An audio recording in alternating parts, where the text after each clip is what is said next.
And coming up today on Second Opinion with Dr. Ebony J. Hilton, is there ever a time to actually fire your doctor? A physician who served in President Biden's administration helps patients advocate for themselves, and she explains why sometimes you have to be aggressive to navigate this complex healthcare system.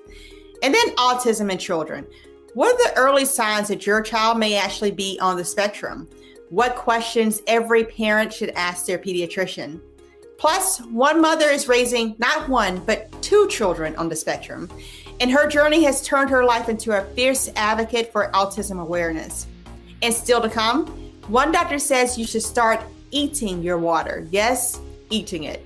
We'll explain what that means for your health coming up on Second Opinion with Dr. Ebony J. Hilton.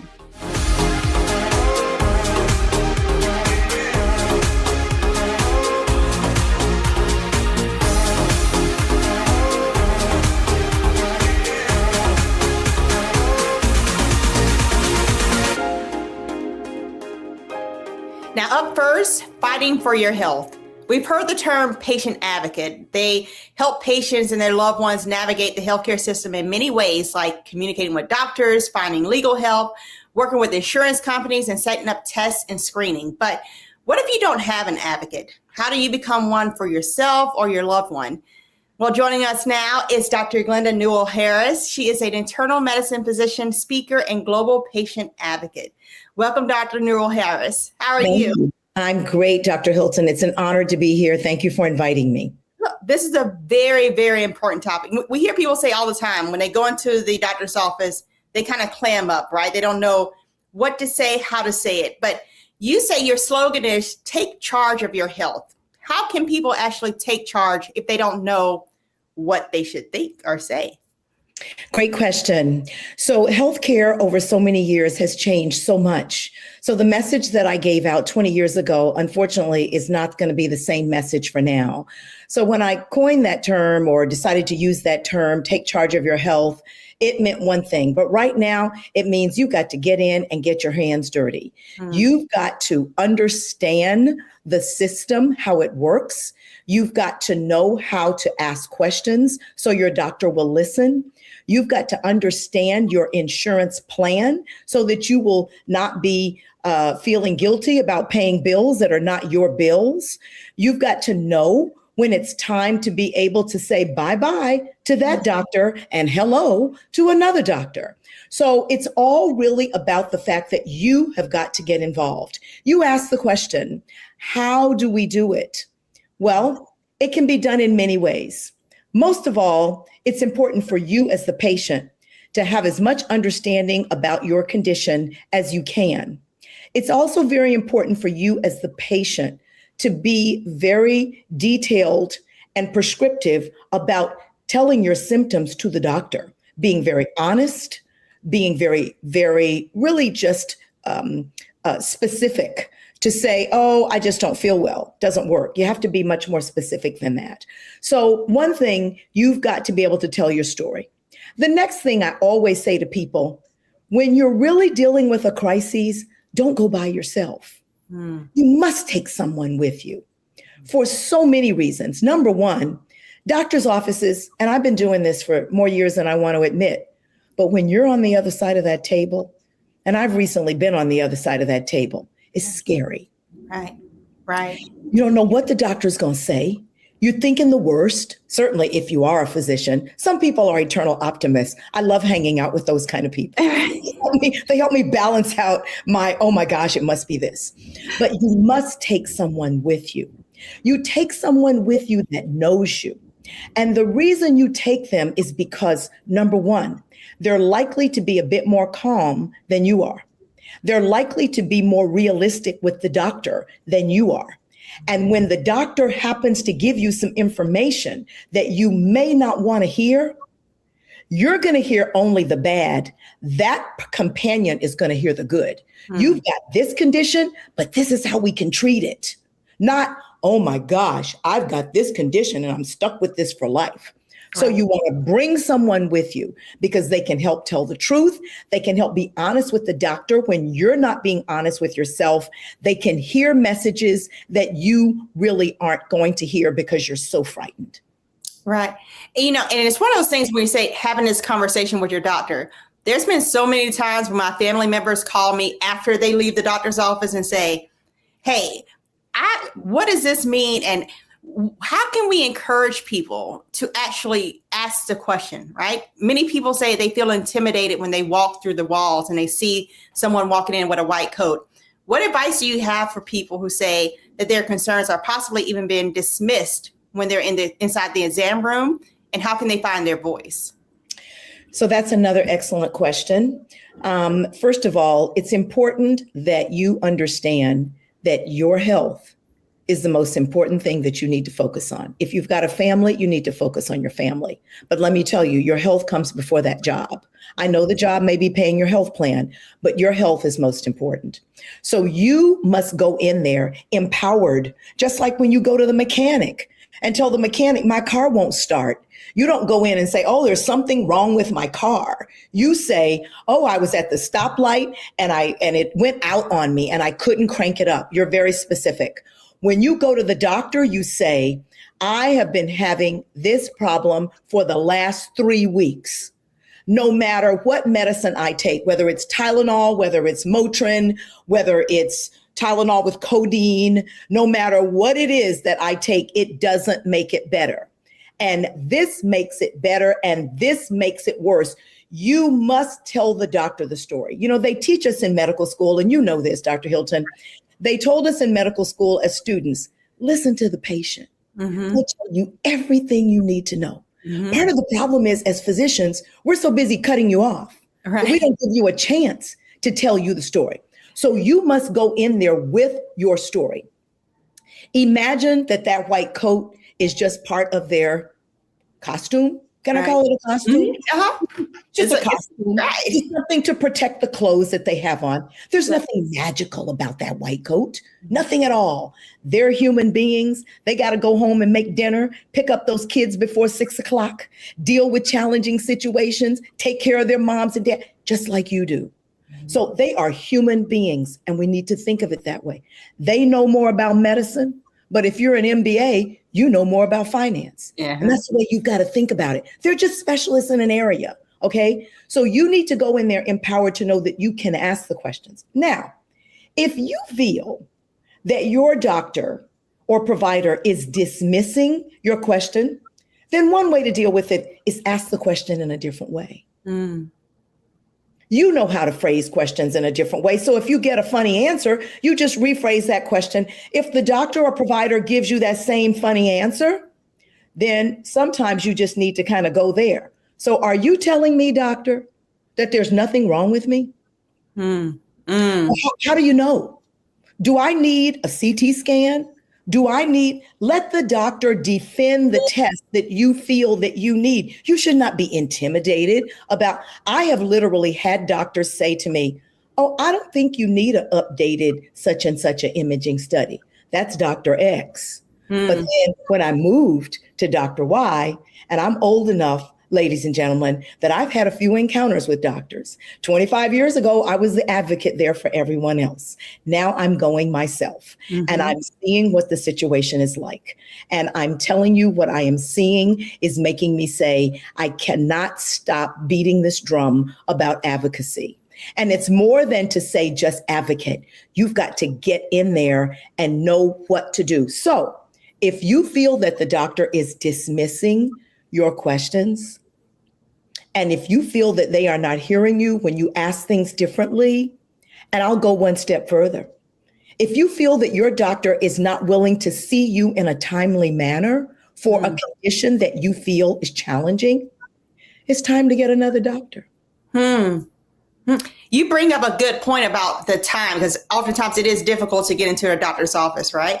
If you're waiting for an appointment with your doctor, how many days or weeks should you wait before you say, hey, I'm moving on to the next? Well, let me just tell you what I did. And I'm a doctor. So I have a medical condition. I had an established relationship with a specialist. I had a problem. I called. The wait was 2.5 months. Wow. So being the loyal patient that I am, I sat around with the condition saying, Oh, I think it can wait. Mm. I'll just push myself on through this issue. I really want to get back and see that doctor that knows me. I've got a relationship with him or her. Oh, they must be so busy, until the problem started to explode or spiral. And to tell you the real truth, I got a group of girlfriends. That's another thing that is important that you need to have when you're growing up. And I was getting ready to go growing up, I'm grown. But when I went to go, and we usually have these dinners, we have these birthday dinners, and they've just turned into fun dinners. We talk about everything because our secrets are right there at the table. We leave the table, they never go away from that table. But I knew that particular night that I was going to meet with them. If I came back to that dinner talking about the same problem that I had talked about last month, they were going to say, well, why aren't you practicing what you preach? Right. So they quietly motivated me. And I opened up the internet and said, maybe it's time for me to pick a new doctor. And I went in to a different health plan that was covered. And I called.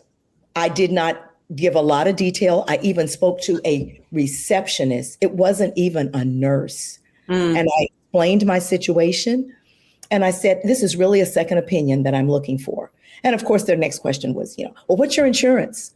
I gave them insurance. They came back in less than 3 minutes and said, we've got a doctor that can see you next week. Wow. If you want a man.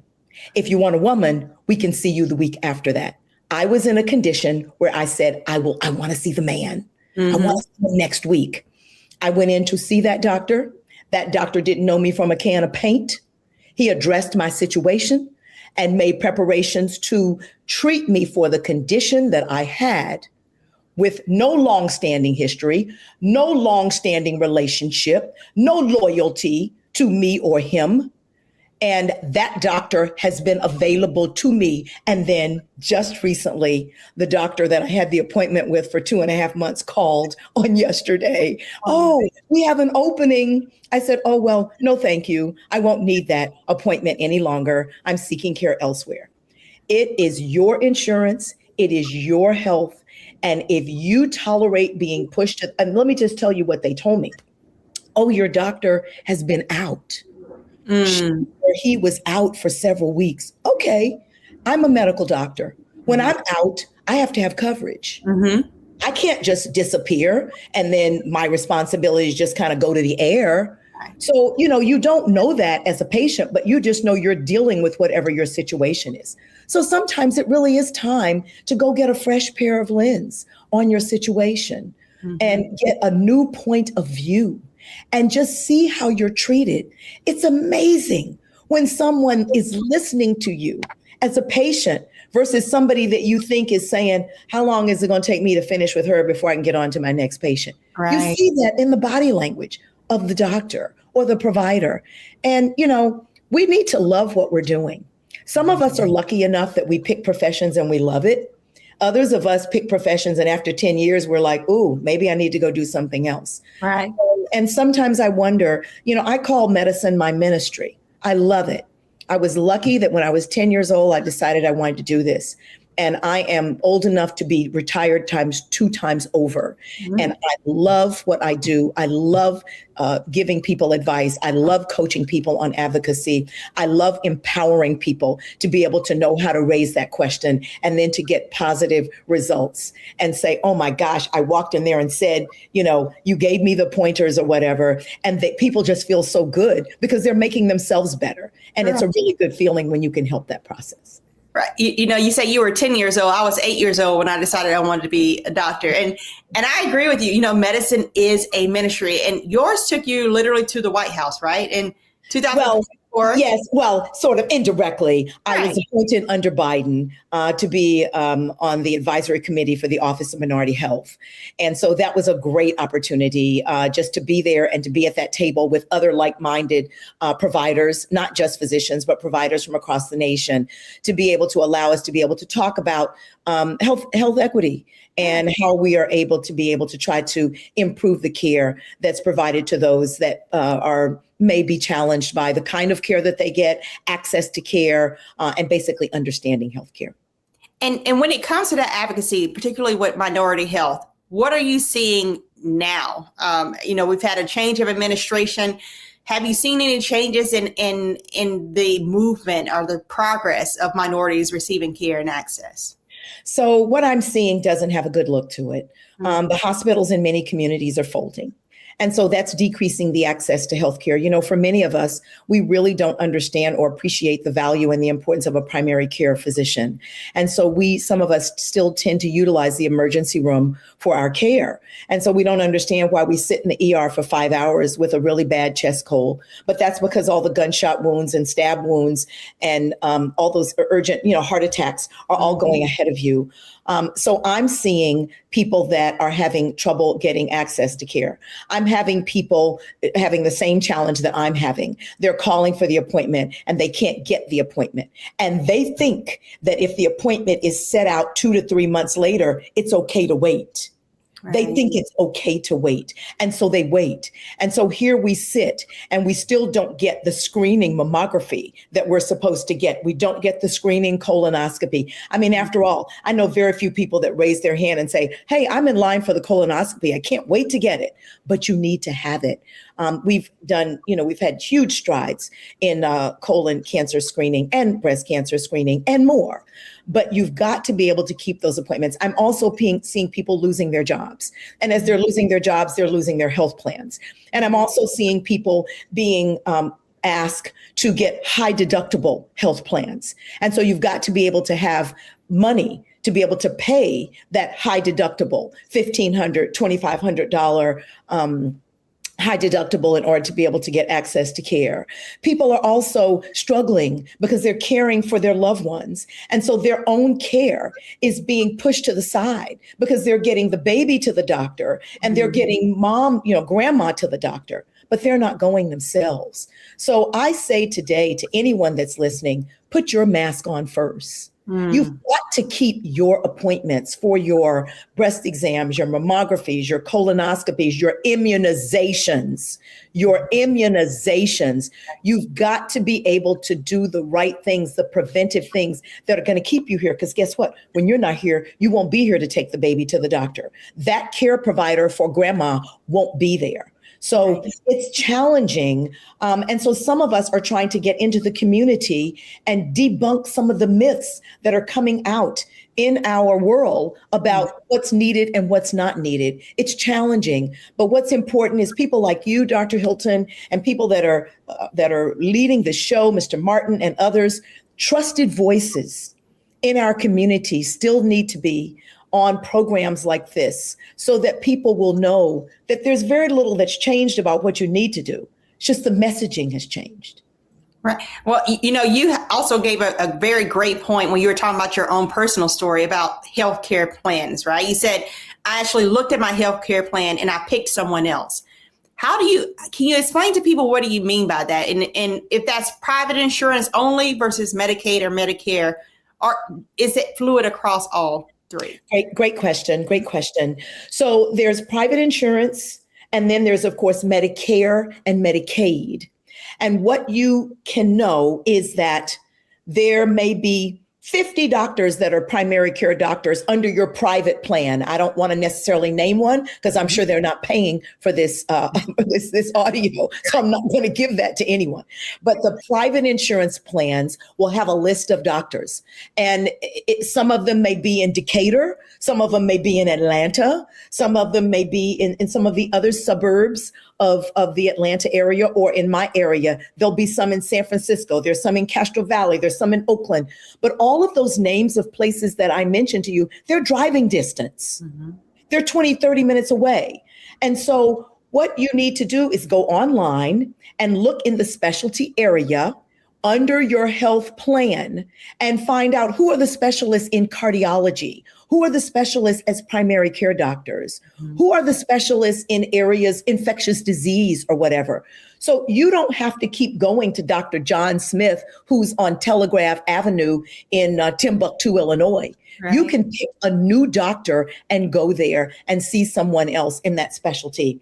There are, and as it relates to Medicare, I've sort of learned Medicare is a pretty good ticket item if you can live long enough to get it. Medicare is, and then if you happen to get Medicare with a supplement, that's like a American Express card, because that means that you've got a really good insurance plan with Medicare that pays a lot. And then your secondary picks up what Medicare doesn't pay. But Medicare does not just pay for doctors in Decatur. It doesn't just pay for doctors in Atlanta. It pays for doctors across a big span. So that's why you are really in the driver's seat when picking your physician or your provider. You don't have to stick with the same person. And it's one of those, I want to make a very good point about Medicare in particular. You have to enroll in Medicare by age 65. When you turn 65, make sure you're enrolling in Medicare, because if not, it can carry penalties for you that can be for your lifetime. I think that's a point that many people miss. But make sure on your 65th birthday, you have that Medicare card. Now, there's another thing that you talked about, the importance of knowing yourself. And after every health visit, you have these after visit summaries. How important are those for people to read, and what can they gain from those notes? Okay, so those are great. First of all, you in my plan, they give me the option. Do you want to read it online, or do you want to have it printed? So for many years, I just said, I can read it online. Well, first of all, you got to know where to find it online. Right. If you're not familiar with the app, and if you have more than one doctor, you got to figure out how to navigate through that app. That's another story about the digital divide and folks trying to get healthcare. You can rarely pick up the phone and book an appointment. Nowadays, everything's got to be online. But from the standpoint of the after visit summary, I strongly encourage you to read your after visit summaries. And here's why. What's documented in that after visit summary is law and gospel. That's what the provider says took place in the visit. I have actually read my after visit summaries and found that there were things that were documented in the after visit summary that were not accurate. Okay. Now, I'll be picky. One of them was weight. I'll be picky. That's picky, but that's a safe one to talk about. And so if you're monitoring your weight, you know what it is. And what actually happened was they pulled my weight from a previous visit. Oh. So it wasn't major. Okay. But that was one of about 5 things that I happened to pick up that were documented in the after. They mentioned that I was taking a medicine that I really wasn't taking. It was listed as a medication. And they will also put things in that after visit summary because they dictate, because I think they know sometimes that that's what they should say. But did they really say it to you? And it could be just advice. Well, Dr. Newell Harris, thank you for reminding us that the most important voice in healthcare should always be the patients. And if anyone is listening that says, hey, I don't have an advocate, I would like to find a voice that I can follow on social media that can help guide the way, where could they find you? You can find me on LinkedIn, Dr. Glenda Speaks. I actually have a page there and you can find me there. Very easy. Dr. Glenda Speaks. Well, we thank you so much for your voice, and we look forward to having you back very soon. All right. Thank you so much. Have a great day.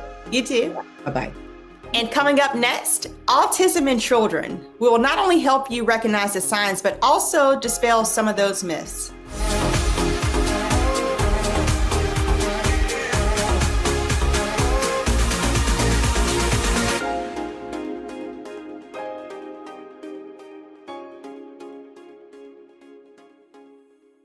I'm Brittany Noble, Midwest-born, HBCU educated with experience in newsrooms across the country. Well, I've teamed up with Roland Martin to bring to you The Breakdown. This isn't just news. It's our stories, our voice, our community.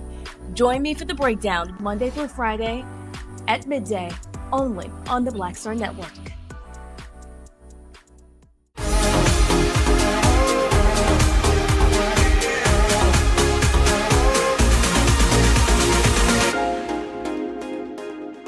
Now, according to the Center for Disease Control and Prevention, autism impacts about 1 in every 31 children. And autism is a neurodevelopmental condition affecting communication, social interaction, and behavior. And it presents itself on a wide spectrum in children, ranging from nonverbal to highly communicative. Joining me now to help understand is board-certified pediatrician, Dr. Echo. Good to see you, Dr. Echo. Thank you so much for having me, Dr. Hinton. It's a pleasure to be here. I am super excited to talk about this topic. I just had a set of twins, and I think as all parents, we're watching our twins and our babies develop, and we're thinking, okay, who are they going to be? What is their life going to look like, right? And in the news right now, you see autism everywhere. So, can you explain autism to the viewers? How does it show up in children? Does it look the same? Does it look different? That's a great question. First of all, congratulations on your twins. Thank you. And yes, autism shows up differently in boys, in girls, and in different races as well. So what parents can look for in your young children under the age of 2, if your child isn't making eye contact like you think they should, it can also show up as children not responding to their names when being called. It can show up as a child having strong sensory sensitivities to things like household sounds, like the bathroom noises and the blender or the vacuum cleaner, or strong sensory sensitivities to textures like the tags on their clothes, for example. It can also show up as children wanting to play by themselves, right, and not wanting to really interact with others. It can show up in the ways they may be very picky eaters. It can show up as a speech delay where you think your child should be saying more words than they should at their age, and they're not. And for all of these things, right, it can show up differently in boys versus girls.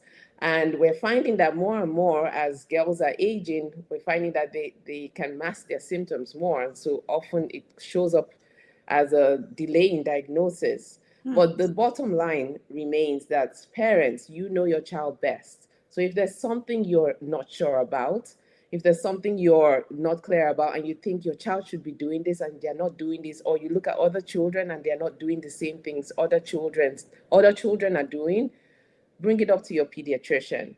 There's no such thing as a silly question. It's always best to ask. And if your pediatrician dismisses you, you know your child best. Go find another doctor that will listen to you.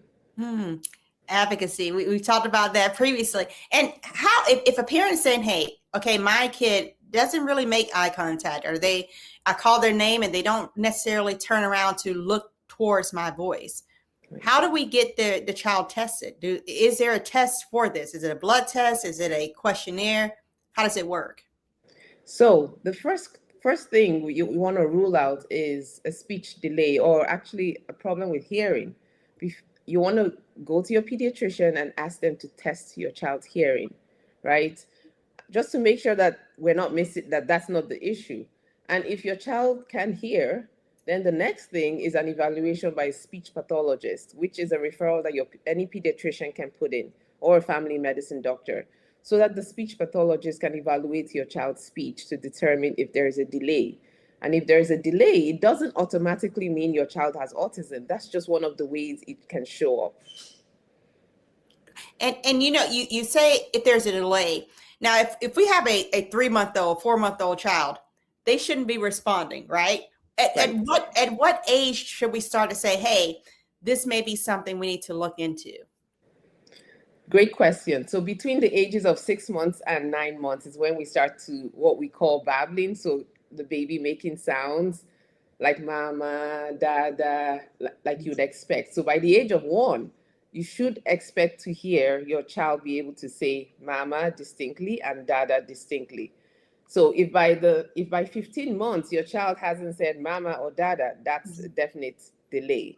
If by 2 your child is unable to say more than 1 or 2 words together, that's a delay. You want to go to your pediatrician and ask for an evaluation for hearing and then for speech.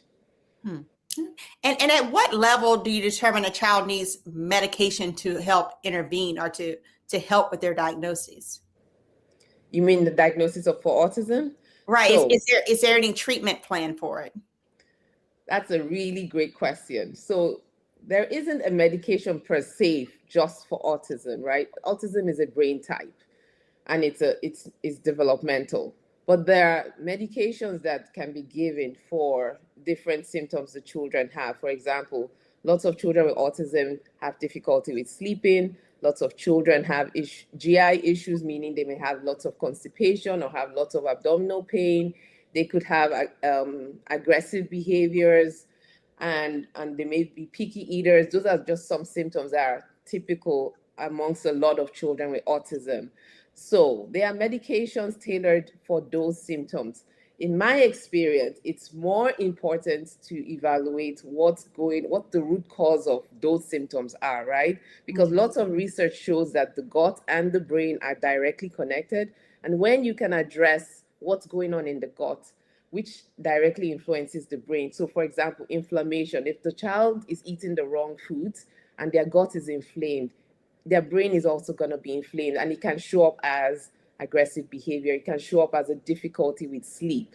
So you want to address those things in addition to, if the child does need medication specifically to help them with those symptoms, then that can be started. But I always advise, let's look at the foundation before we put a Band-Aid on top and never really address what's really going on. And do we know what the cause of autism is? Can you outgrow it if we identify the root, right? If you say, well, if you have a inflammation in the gut, is there a way to treat that and the person will outgrow some of the symptoms, or no? Great question. With all that's been going on in the news, right? We've heard things like Tylenol caused autism. So research shows across the board that we do not have a single cause for autism. It's a multifactorial, meaning there's multiple factors that go into this diagnosis that we have come up with called autism, right? Genetics plays a role. So if one of your parents has autism, or there's someone else in your family, there's a higher chance that your child can have autism. But also nutritional, environmental things in the environment also play a role, right? But there isn't one thing that we have found. So again, when I make the comment about gut and brain health, that's just one area, right, that we are focusing on. And really, we haven't come up with a cure for autism either. We don't talk about curing it because it is a brain type, right? What we focus on is how can we improve the health of this child, and how can we improve their environment so that they can thrive and be the best version of themselves. And that's really the goal. And so, because it's considered a lifelong neurodevelopmental condition at this point. And so I always advocate for parents. Parents, see your child as who they are, right? They are valuable. They are your child.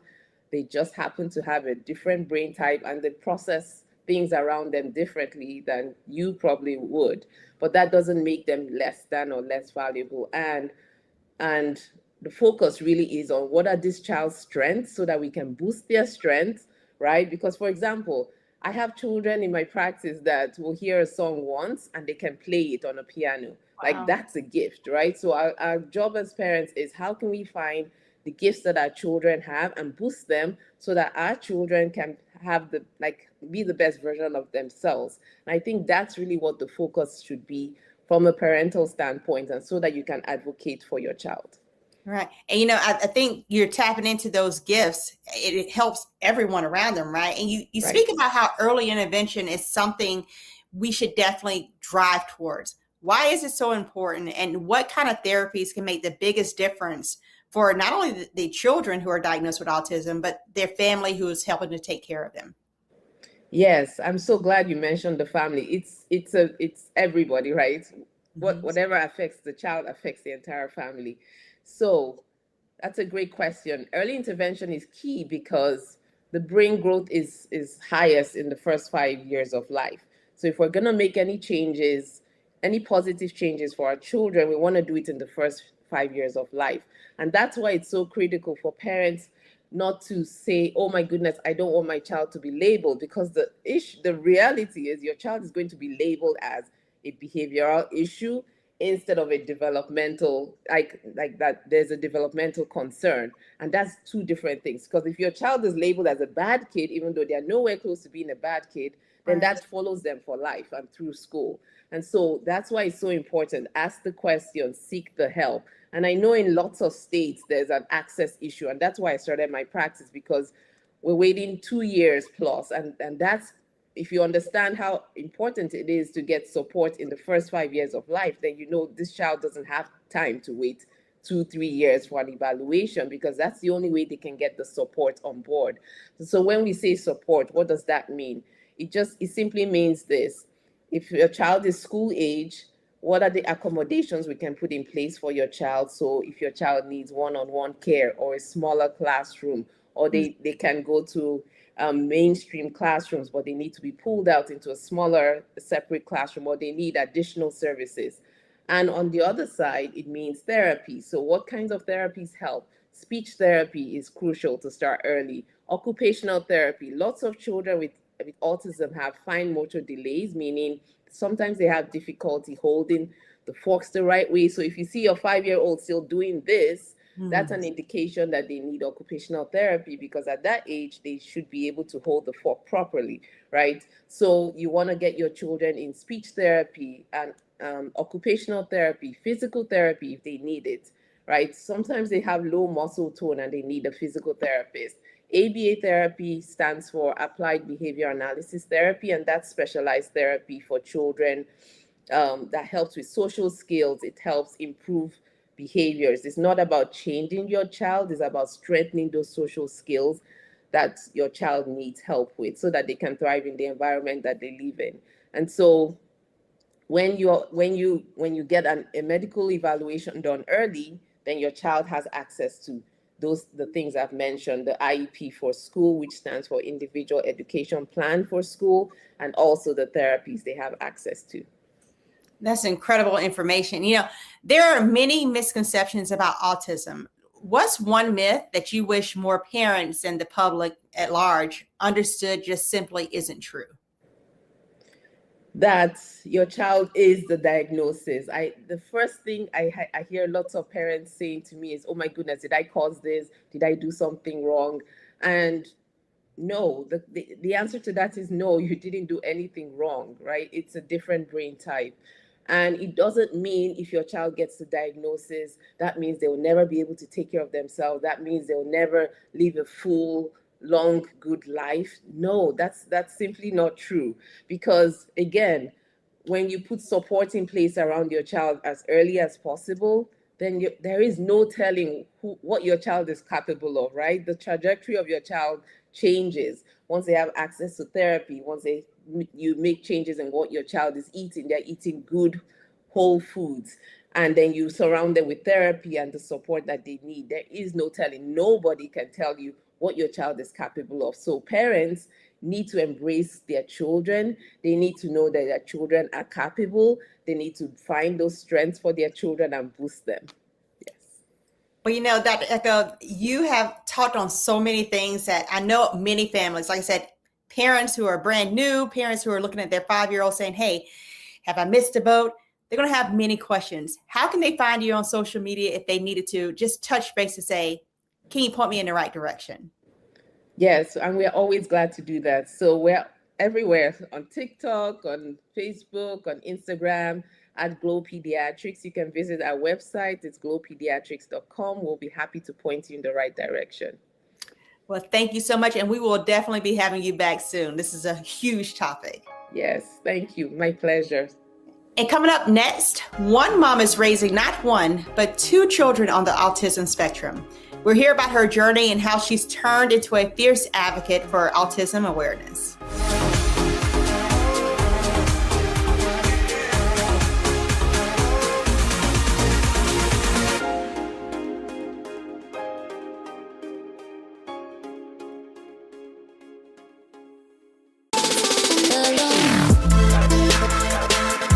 Hey y'all, welcome to The Other Side of Change, only on the Black Star Network and hosted by myself, Bree Baker, and my good sis, Jameer Burley. We are just 2 millennial women tackling everything at the intersection of politics, gender, and pop culture. And we don't just settle for commentary. This is about solution-driven dialogue to get us to the world as it could be and not just as it is. Watch us on the Black Star Network, so tune in to The Other Side of Change.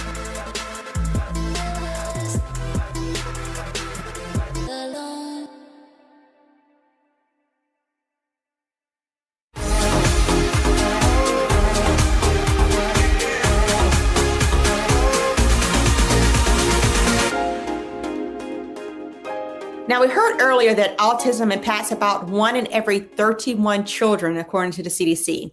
So what is it like raising children who are on the spectrum? Well, joining me now is Dr. Messina Morris, who is a mom of 5. That in itself deserves a trophy, but she's also a chemist at Morehouse College. So thank you for joining us, Dr. Morris. Thank you for having me.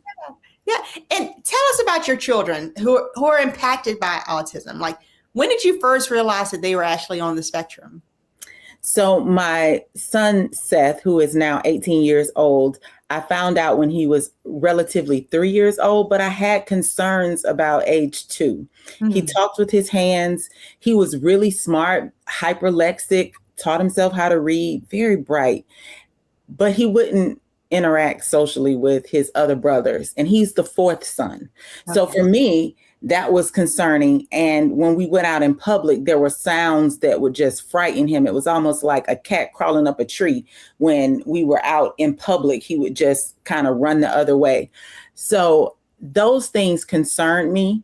And him talking with his hands, which I realize now was stimming, was a concern for us as well. And then for as much language as he had, he did not continue to develop speech, which was very peculiar because he had a high lexile level, which means that he could read on a high level and comprehend, but he wasn't able to regurgitate that into any language of his own. So it wasn't any language that he was actually just bringing forth without being prompted for that knowledge.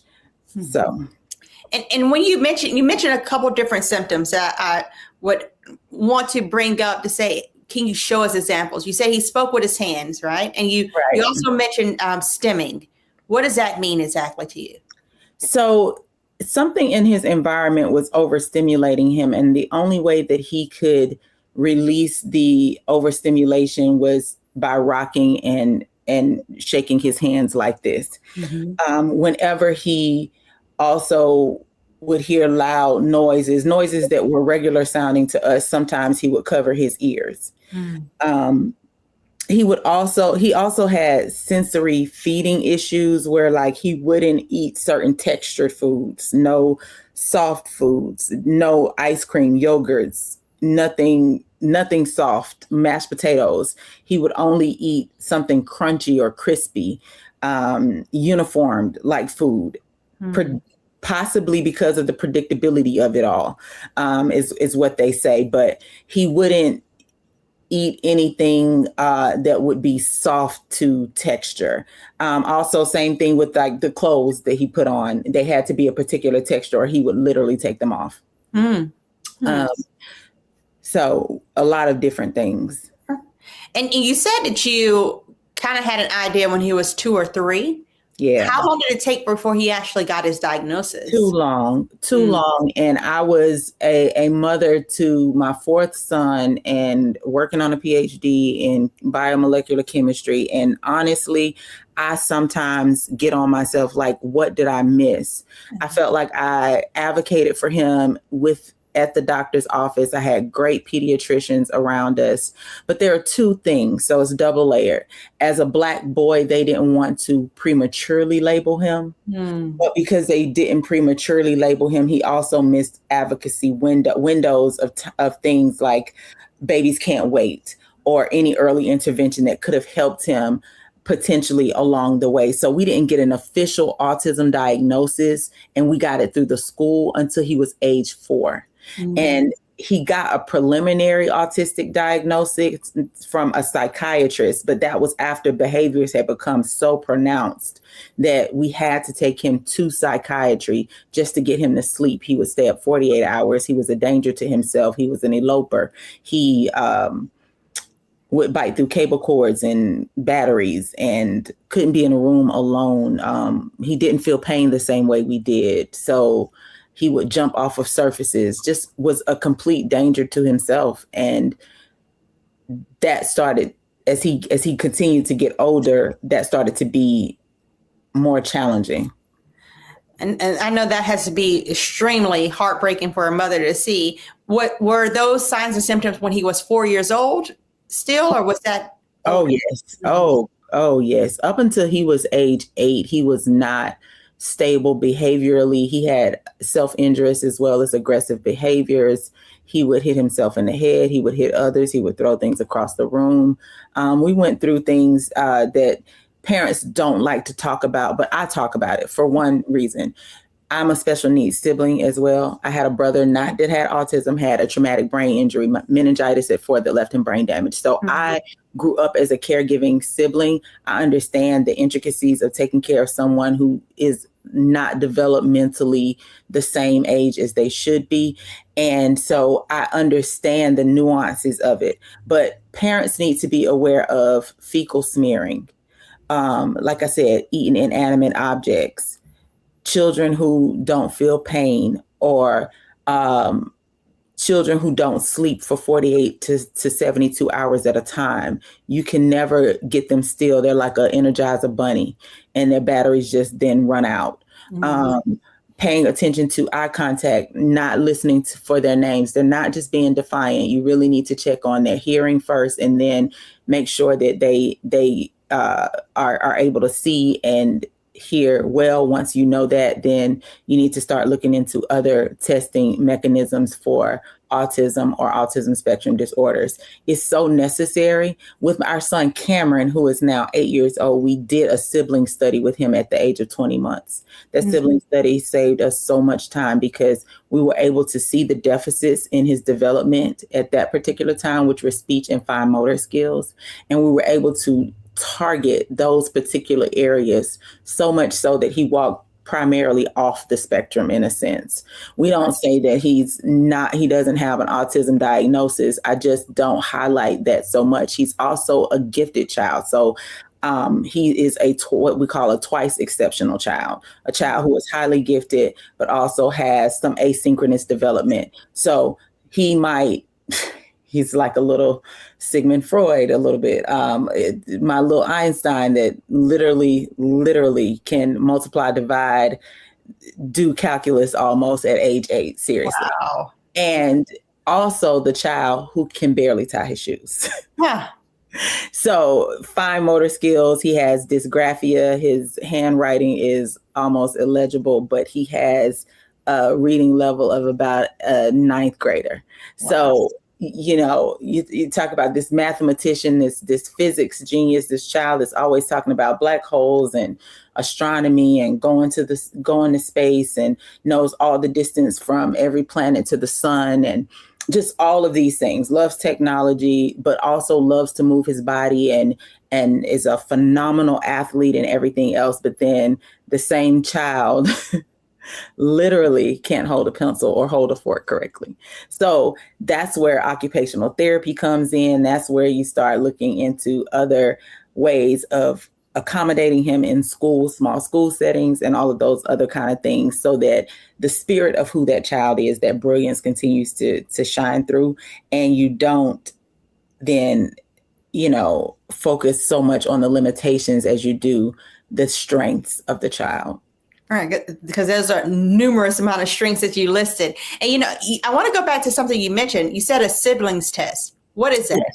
So Marcus Autism Center here in Atlanta, Georgia, always does a sibling study for children who have already been diagnosed with autism. And so they've been doing this study for quite some time now, at least a couple of decades, and they've been following siblings of children who have autism. They also had a Black genetic study testing done. So we signed up our family for both.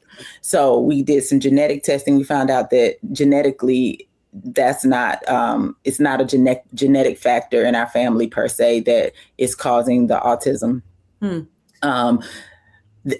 of the genes that they know of. Mm-hmm. Let me just say that. Right. And, but they also have a sibling study, and that sibling study is for children who are siblings, full blood siblings to someone who has autism, and they want to be in this study, and the mothers and fathers sign the children up.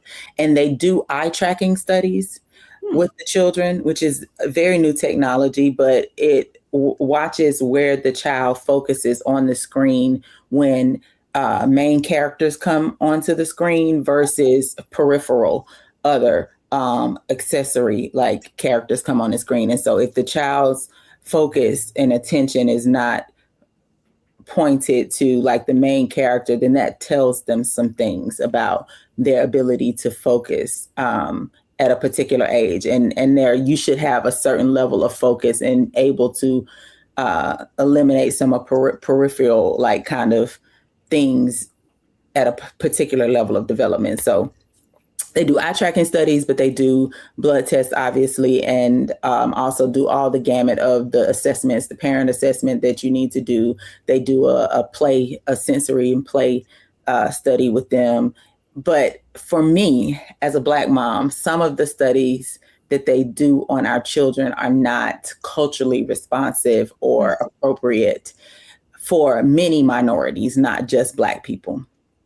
For instance, one of the questions that they ask is to have the child demonstrate how he bathes himself using a doll. For one, our little boys don't play with dolls. Yeah. For two, our children don't bathe themselves at 20 months. Mm-hmm.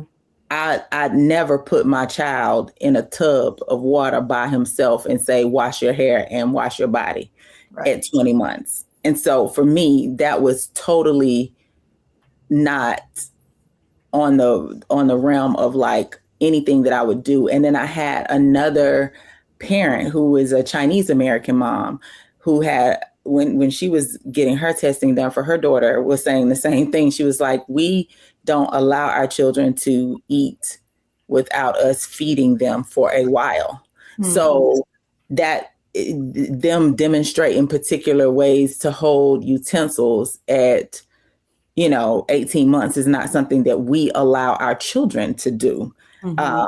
Because we serve our children. And so there are some cultural nuanced things that show up in these tests that can lower the score and potentially put your child at risk of a diagnosis without it actually being culturally sensitive. And so that's why we need more practitioners and more people of different ethnicities that are aware of and know how to advocate for the right things for their children.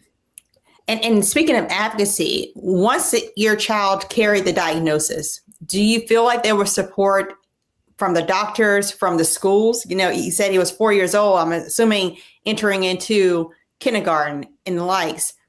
Were there resources there, or how have you had to speak up to get him what he need and deserved? I used to be a very nice mom. I used to be very nice. I believed in education. I'm an educator, of course. And so I have been on the other side of IEP meetings. I've been in support meetings with others and have advocated for my students to get what they needed. It's different when you're on the other side of the table and you're up against a system who the person who barks the loudest gets the most help. Right. Well, I didn't realize that at first. And so I was really, amiable and listening to their plans and what they thought they could get. And something in my gut was saying he's not getting what he needs. And they keep rerouting what he needs. It's always something related to his behavior that may be, not that you have a loud fan or loud lights or, highlights in the room, or that he needs a weighted vest. There's none of these things that I'm hearing about from other parents in other communities that resonate with his needs. If you've met one child with autism, you've met one child with autism. And that's the thing about it is, no matter what, the symptoms and how they present themselves will be totally different for every single child. And so you have to really be a student of your child and know what your child needs. And so for me, that meant I'm a letter writer. So I had to put pen to paper and start writing letters saying, my son has this going on. He needs help with fine motor skills. You are supposed to provide occupational therapy at this amount of time. And so you have to know the legal language. You have to know what the law says. So you have to know what IDEA is, Individuals Disabilities Education Act. You have to know what FAPE is, and that's basically like free and appropriate education. You have to know what is proper for your particular child and be able to speak that language back to the people who are trying to protect the funding to give it to the person that does know. And so it took a lot of navigating and getting to be a part of organizations like Autism Speaks. I spent a lot of time working with them. They funded my first grant, community grant, because there's a gap in wages. People who have a lot of money can get a lot of support. People who have little money get Medicaid. People who are in between, like me and my husband, middle class folks that just work. I can't quit my job and get my child to therapy in the middle of the day, all day long. I can't spend 40 hours worth of my deductible money on just paying for my child. I have 4 other children.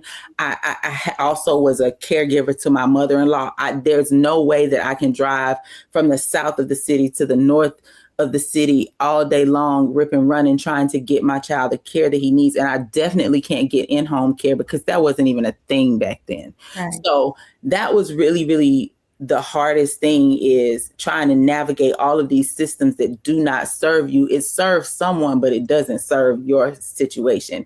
And so Autism Speaks allowed me to fund a family camp day for children who are on the spectrum, along with an urban farm. And one of my good sorority sisters and girlfriends helped me, Kaya Dean helped me put it together. And we had the Center for Puppetry Arts out there. The kids were able to experience what it's like to be at summer camp alongside their family. So it was something for the siblings. It was something for the moms and dads. It was something that was open and outside, and they were able to just be together through this camp experience. And that was just something that I needed in order to find the village of people who were going to be what we call Seth soldiers, my son's village. And that's the one thing I tell parents all the time, is to not just find your village, because these kids need community, but to be a villager too. Make sure that you are also being a good steward of the gifts that are cultivated within that community, and that you don't hide or let stigma pull your child back inward, that you continue to show them outward facing. So Seth is an author. He's a philanthropist. He does a lot of work with his own organization. We talk to him a lot about how to advocate for others. He has low expressive language, so he's limited verbal, but he understands a great deal. So high receptive language. And we have a golf tournament that we do in conjunction with the nonprofit. And we're in our 5th year of doing it and raising money for awareness. And he fields a team and they get to experience golf. He's participated in Special Olympics every season. He participates in the Sunshine League baseball team in our county. I keep him active because I need for him to have community long beyond my life, because these children will outlive their caregivers, majority of them. They don't have short lifespans because of some kind of disease. I hate to reference like childhood cancer, per se. It's not like that. So they live long lives just like anyone else. And so how do you keep the quality of their lives the same past and beyond their caregivers? And that's how we start talking about advocacy in terms of legacy building. So Seth has a book called Seth Can Do All Things, to help encourage families to look at the things that your kids can do and not so much the things that they can't do, and build upon those skills towards the glory of God. Like build towards those things to build up your family, to see them as they really are in spirit and in truth. And that is a part of what moves me, what continues to allow me to do this work and just continue to grow his person. Well, Dr. Morgan, thank you so much for sharing your story, a very personal story. If someone wanted to buy Seth's book, where can they go to find it? And so he can speak through his words to other people that maybe actually living a life similar to his. Absolutely. Amazon.com, Seth Can Do All Things by Seth Morris and Dr. Messina Morris. And he's also on Instagram at Seth Soldiers. Seth Soldiers. Thank you so much. And tell Seth we said hello. Absolutely. Thank you. Thank you. And coming up next, my next guest is helping us get summertime fine with his detox plans. We'll explain.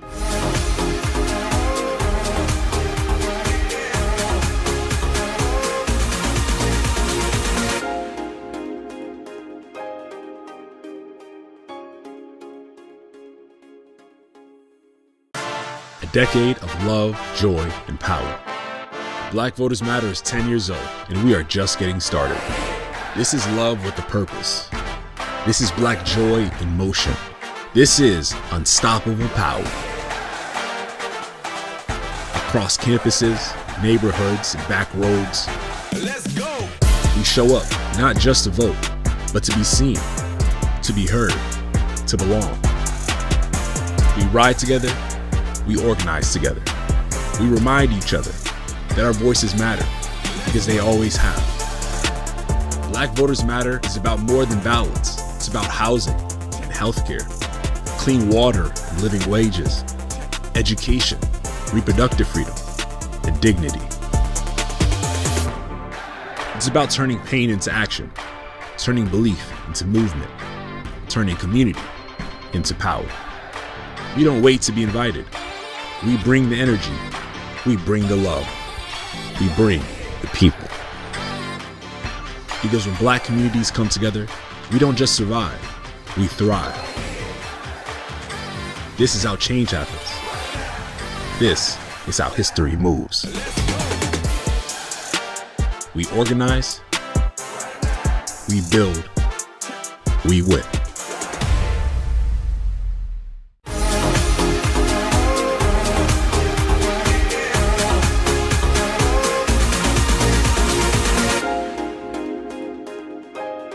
So the weather is getting warmer and people are starting to focus on their bodies as summer approaches.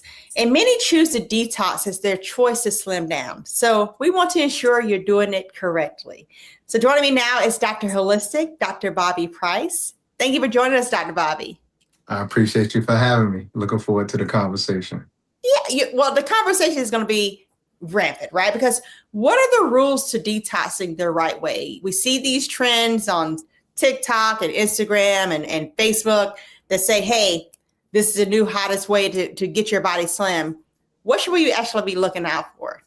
Well, first and foremost, I know there's probably 1,000 different detoxes out there. So I think what's important to understand first is what isn't a detox. So a detox isn't just removing certain foods, even that's good because most of what people eat today isn't healthy. It's not a colonic because, your colon is only 7 feet of your digestive tract, which is about 30 to 35 feet.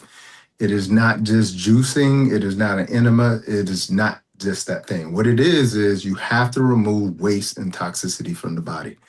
And if you're not doing that, you're not detoxing. So that means that you have to open up the elimination channels. That means you got to open up your digestive tract so you have bowel movements.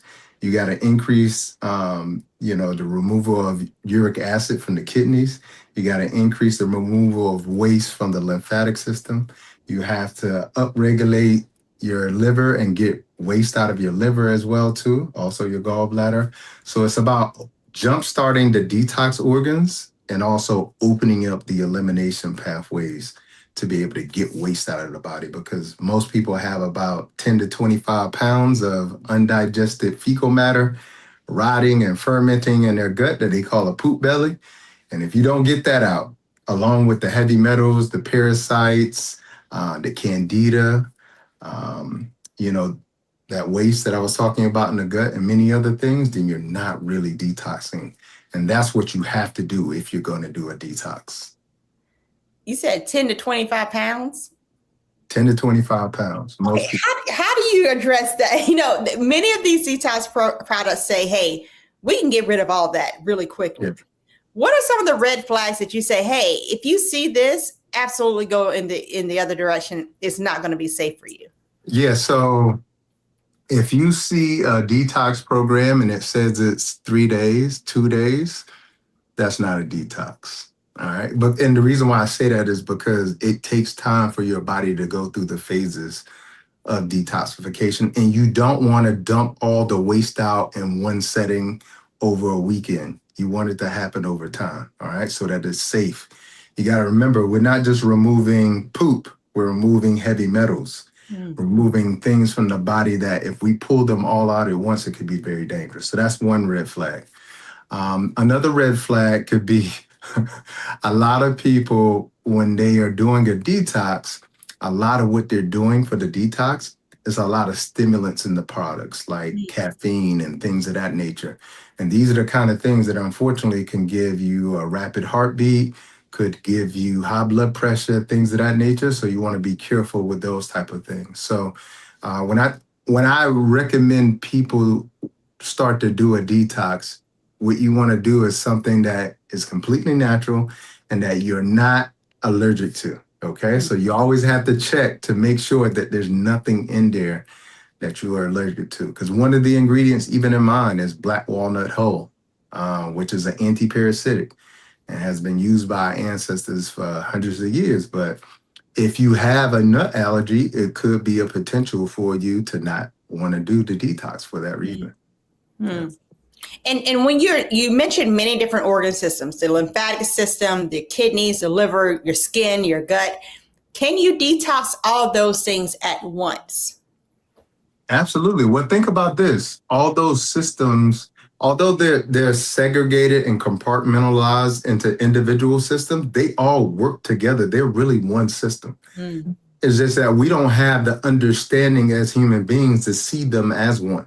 So we have to compartmentalize them. So when your liver works, if your kidney doesn't work, all the waste backs up into your liver. It backs up into your digestive system. So all of those things are happening simultaneously. What I always compare it to is like, imagine Michael Jordan or LeBron James going down on a break, and then he crosses over to the left, spins around to the right, then fakes a pass to the left, and then goes back over and lays it up with the left hand. All of those things are happening individually, but also happening simultaneously in one sequence. And so the body really works together like a symphony. And when one note is removed, it makes the whole entire song not really function well. Yeah. And what are some of those signs that you're not functioning well, right? How do you know if I am toxic at this point and I need to start thinking about a detox? Okay, got you. So when you start to have skin issues, all right, that's a big sign, because I always tell people your skin is really your third kidney. Okay, so your kidney is getting rid of uric acid, urine. All right, so when people have skin issues, what are they having? Hives, acne, pus coming out of the skin. These are things, this is your skin filtering waste out of the body. All right. Now that waste would normally go out through another route, but because it's backed up or stagnant, now it's coming out through the skin. So your skin is a telltale sign it's time to detox. Your eyes, when your eyes start to get very discolored, that's a telltale sign. The coating of your tongue in the morning, if you scrape your tongue in the morning and it has a whole bunch of white mucus on it or looks white, that's a telltale sign. Also, an itchy anus, okay? An itchy anus is a sign of parasites, okay? So that's a telltale sign. Also, when you start to try to lose weight, but everything you do, you cannot lose weight, that's probably a sign too. Because what most people don't understand about most toxins that come through the food, that come through water, et cetera, most toxins are fat soluble. They go into the fat.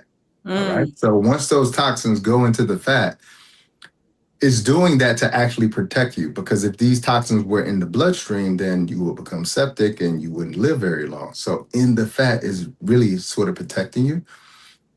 But the issue is, as you start to burn the fat, now that toxicity is coming out into the system. So if the Elimination organs are backed up, which for most people, they're backed up. This is why I say when you do a detox, it has to open up these elimination pathways. If you are losing weight and you're not actually open up these elimination pathways, your body is going to be resistant to you losing weight. Okay, it's going to see it as a stress. And let's say you lose weight. Okay, you could do this a number of ways. If you force the weight loss, this is when you see people, end up having skin issues, having arrhythmias, saggy skin. The issues go on, and you can always tell when somebody didn't naturally lose weight. So, And one of the things that you oftentimes hear people say if you want to remove, these toxins and waste, that we need to drink a lot of water, right? Yeah. And I know you said we should actually eat our water. What do you mean by that?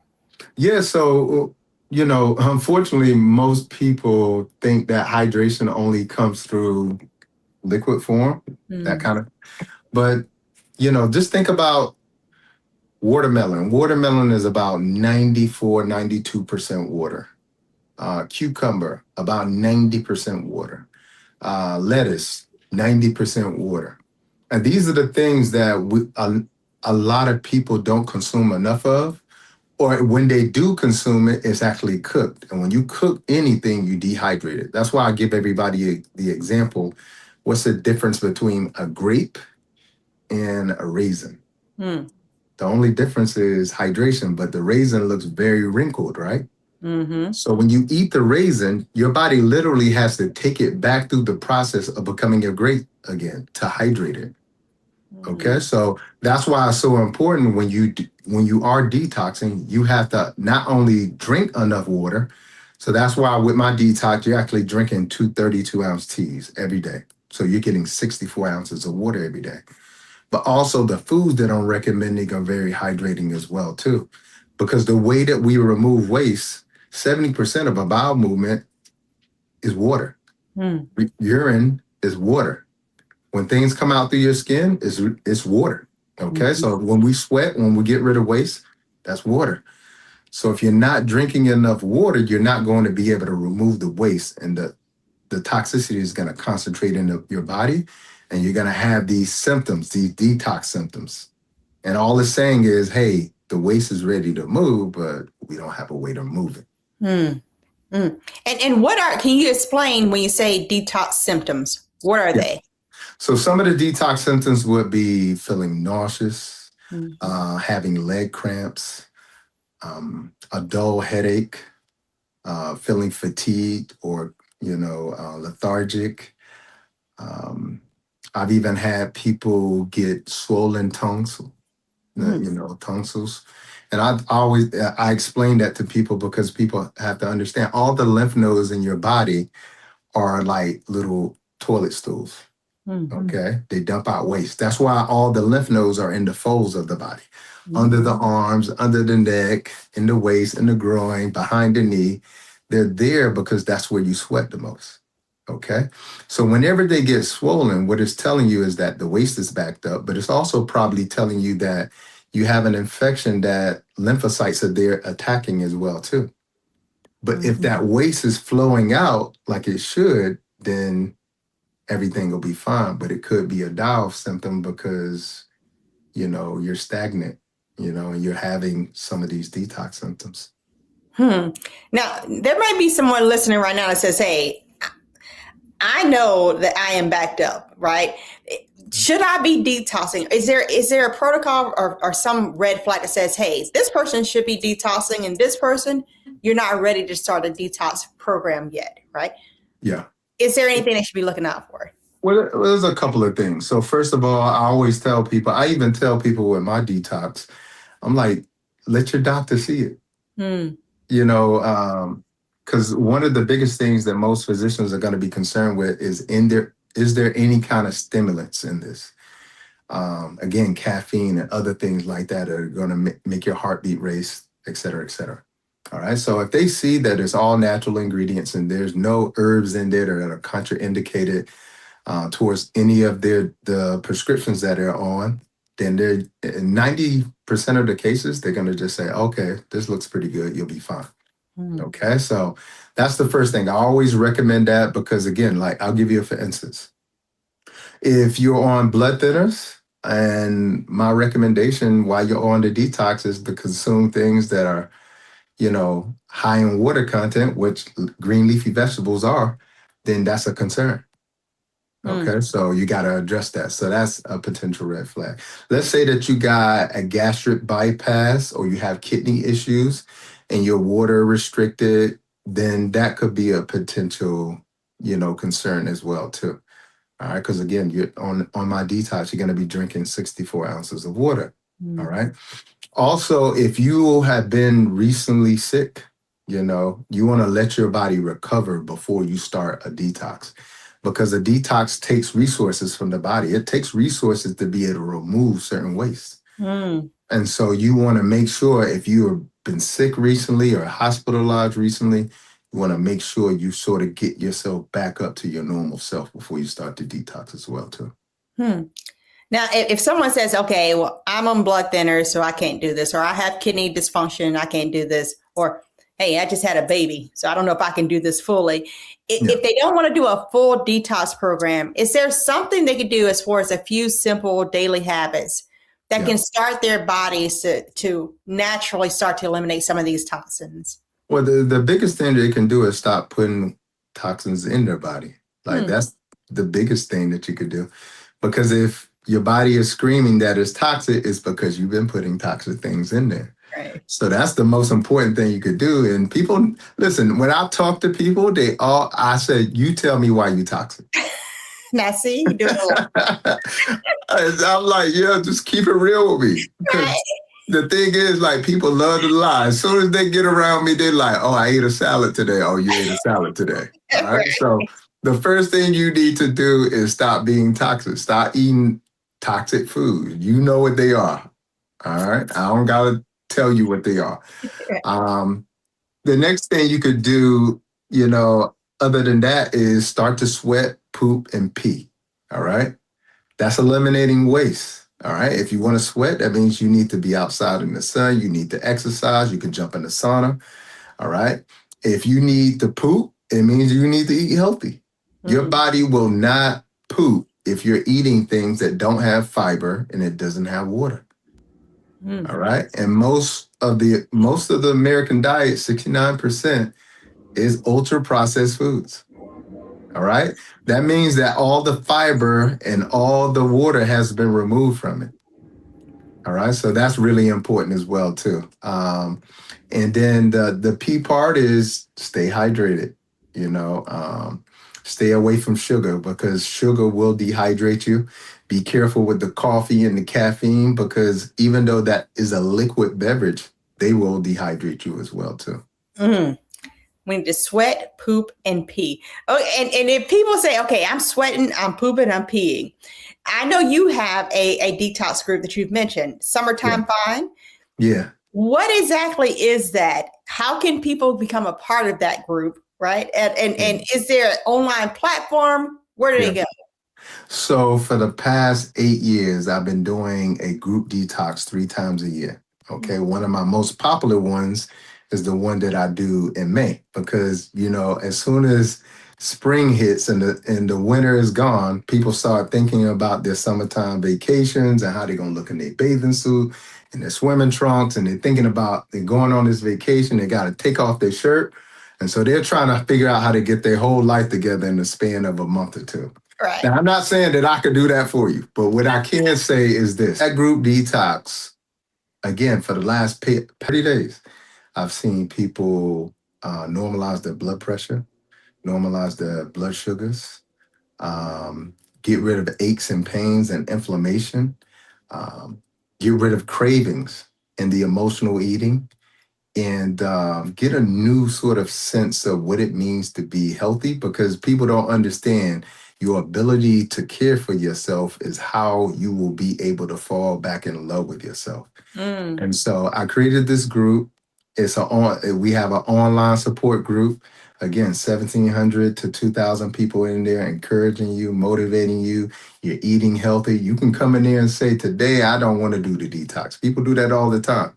And they get encouraged. And by day 30, they have a totally different point of view because they've gotten all the waste out of their body. They've gotten all the parasites out of their body that are actually telling them that they want the cheeseburger and they want the sugary, the creamy, the salty, the crunchy.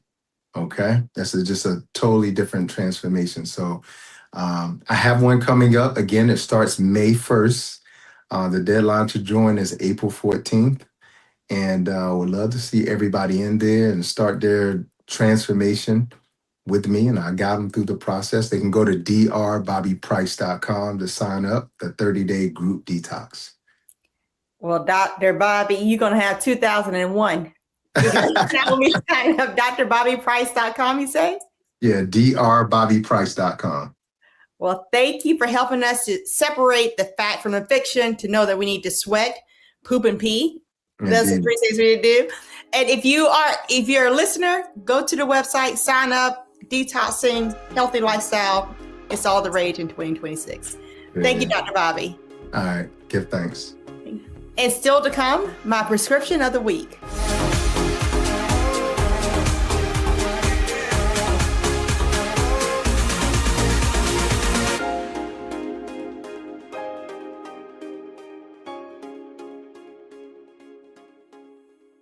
I'm Brittany Noble, Midwest-born, HBCU educated with experience in newsrooms across the country. I've teamed up with Roland Martin to bring to you The Breakdown. This isn't just news. It's our stories, our voice, our community. Join me for The Breakdown, Monday through Friday at midday, only on the Black Star Network.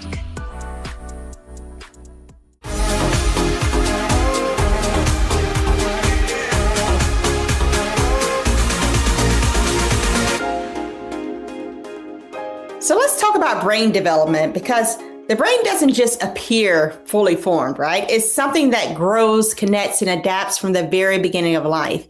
In fact, by the time a child is 3 years old, their brain has already formed billions of neural connections. These connections help control how we communicate, how we learn and interact with others, and understand the world around us. And during those early years, the brain is incredibly flexible. It's constantly building and redefining pathways based on genetics, environment, and experiences. That's why early childhood is such a critical time for development. And this is where the conversation about autism often comes in, right? Autism, or autism spectrum disorder, is a neurodevelopmental difference that affects how the brain processes communication, behavior, and social interactions. It's called a spectrum because every individual experiences it differently. And research over the past decade has taught us that autism begins very early in brain development, often before birth.